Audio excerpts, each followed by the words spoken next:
Cyber మోసాలకు గురి కావద్దంటూ పదే పదే హెచ్చరించే బ్యాంకు సిబ్బందినే బురిడి కొట్టించారు నేరగాళ్లు. నమ్మకమైన ఖాతాదారుని పేరుతో ఫోన్ చేసి బ్యాంకు చెక్కును వాట్సాప్లో ఫోటో తీసిపెట్టి 9.5 లక్షల రూపాయల నగదును బదిలీ చేయించుకున్నారు.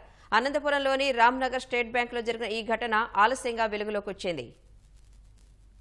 Anantapuram రామ్నగర్లోని Dhanvi Honda bike షోరూంకు September 10వ తేదీన ఓ వ్యక్తి ఫోన్ చేసి తనను తాను జొమాటో మేనేజర్గా పరిచయం చేసుకున్నాడు. సిబ్బందికి 10 బైకులు కొనాలని చెప్పి కొటేషన్ అడిగాడు. క్యాన్సిల్ అయిన చెక్ను పంపించాలని చెప్పాడు. సైబర్ మోసగాడు అడిగిన వివరాలను షోరూం మేనేజర్ వెంటనే పంపించాడు. వాటిలో సంతకం చేసిన చెక్కును ఖాళీ చెక్కుగా మార్చి లెటర్ హెడ్లోని వివరాలు చెరిపేసి రామ్నగర్ స్టేట్ బ్యాంకు మేనేజర్కు బైక్ షోరూం లెటర్ హెడ్లో మ్యాటర్ టైప్ చేసి ఎస్బీఐ మేనేజర్ అంబరీశ్వర స్వామికి వాట్సాప్ చేశాడు సైబర్ నేరగాడు. దాంతోపాటు హోండా షోరూం ఎండీ కవినాథరెడ్డి పేరుతో ఫోన్ చేసి బలంగా నమ్మించాడు.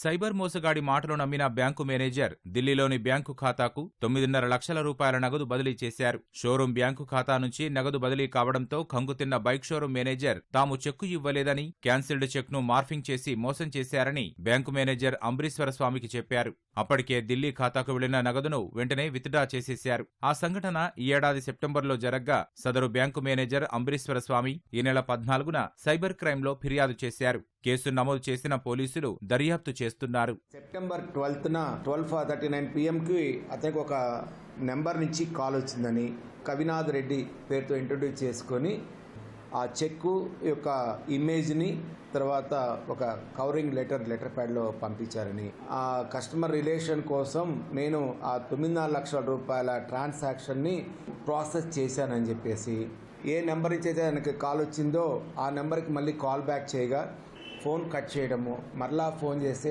ఫోన్ బ్లాక్ చేయడము, ఆ తర్వాత అతను వాట్సాప్ ద్వారా పంపించిన ఈ చెక్కు బ్లాంక్ చెక్కు కవరింగ్ లెటర్ను కూడా డిలీట్ చేయడం జరిగింది. స్టేట్మెంట్ రికార్డు చేసేందుకు రావాలని ఎస్బీఐ మేనేజర్ అంబరీశ్వర స్వామి హోండా షోరూం మేనేజర్ను పోలీసులు పిలవగా షోరూం యాజమాన్యం నుంచి సహకారం అందడం లేదని సమాచారం.